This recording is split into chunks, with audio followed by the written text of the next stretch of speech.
The No Fate channel, checking in. And on today's episode of Dad's Space, I want to give you some tips on how you can create space in your home through organizing and the one thing you're probably not doing when you do that organizing.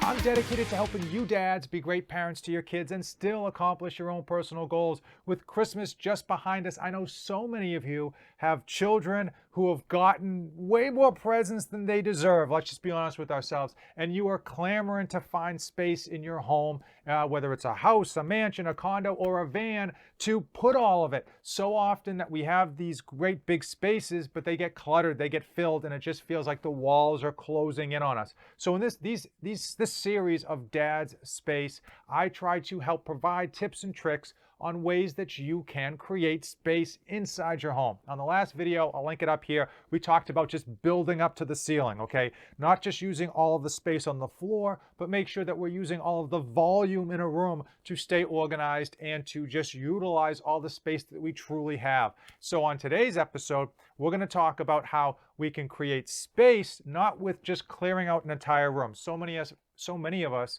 think that creating space in a home involves like getting rid of like 5 or 10 pieces of furniture or emptying out a room when the kids go off to college. And the truth is that does work, but it doesn't happen that often. So today we're going to talk about real world, everyday ways you can make space, specifically with organizing. So often we've got shelves, we've got drawers, we've got a refrigerator that has a ton of space, but it doesn't seem that way because it's cluttered. We don't even know what's on that shelf or what's in the back of the refrigerator. And from time to time, we do clean. We do try to organize. But for many of us, myself included, we don't go that extra mile. We don't necessarily clean or organize as best we should. And so I was hoping to give you some of the tricks that I use to bring back some of that space and, more importantly, give me some of my sanity back. So one of the main things that I do when I do have time to clean and organize effectively is to, when I have a shelf or I have a drawer, take everything off, okay? Even if it's a large shelf with tons of knickknacks, it can be a nuisance, but literally just take everything off. Just get it down to bare bones. Clean the shelf before I even start to put anything back. And then as I put things back, I can put things back in the appropriate order. Put things back where they belong. And most importantly, donate or throw out anything that's not being used or simply isn't good anymore. Oftentimes when we empty the refrigerator or even a shelf, when I emptied my garage shelf, as you're going to see in the video coming up, there's a number of things that went in the trash because unfortunately they had just gone past their due date, and some of the stuff just was hard as a rock, wasn't usable anymore, and wasn't worth keeping around.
Hopefully when you were cleaning up a shelf, a cabinet, a refrigerator, you have the time and the space to take everything out and then organize it, reduce, reuse, recycle, and then put everything back in.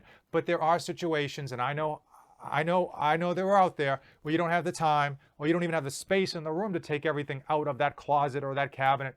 And when that's the situation, my recommendation to you, and as an example, I did this with my toolbox, is to go one shelf at a time. So you start with the top shelf, you take everything out, and then you put everything back, you clean, you put everything back, you rinse and repeat, and you work your way down the shelves. And even though it's not as good as taking everything out at once, it's still going to end you up with a very good result of a clean, organized toolbox that is hopefully going to save you time and, most importantly, headache on your next project.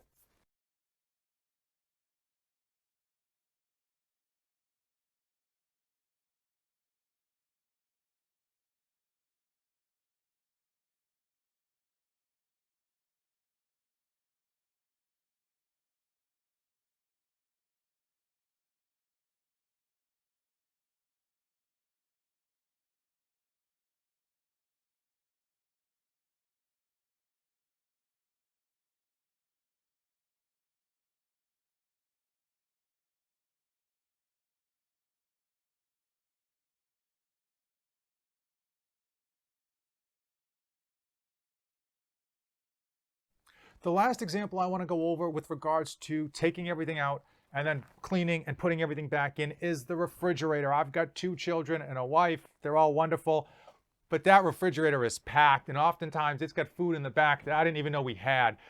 So often that we will organize or Tetris the food around in order to fit everything in, but we don't take the time to take everything off and actually clean the refrigerator. So a good way to not only clean your refrigerator and, more importantly, organize it and making sure that you're using all the space in your refrigerator, because if you've got a family of more than 2, you probably need all the space you can get in that refrigerator, is to, again, take stuff off the shelf, clean that shelf spotless, and then put everything back nice and neat. Again, removing the food that's gone bad, that you're not using, consolidating any Tupperware that you might have, or just keeping the leftovers out and eating them for lunch.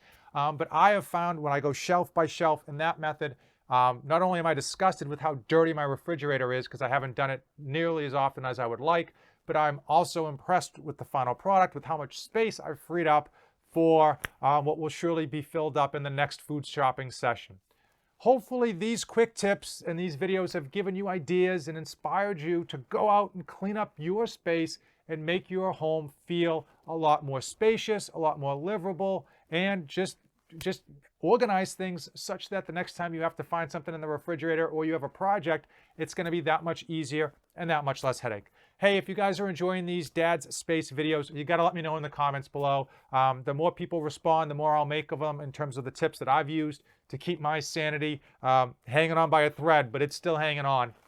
If you guys don't comment, I'll stop making the videos, because I want to make videos that people are going to be watching, and most importantly, that are going to be helping as many people as possible. Now, if you came this far in the video, you know what to do. Give this video a like. Hit that subscribe button. As usual, thanks for watching, and don't save anything for the trip back. I am dedicated to helping you be a great parent to your children and still accomplish your own personal goals. I provide ideas and insights to help you save time, money, and your sanity. 3 things that are in short supply for every parent out there.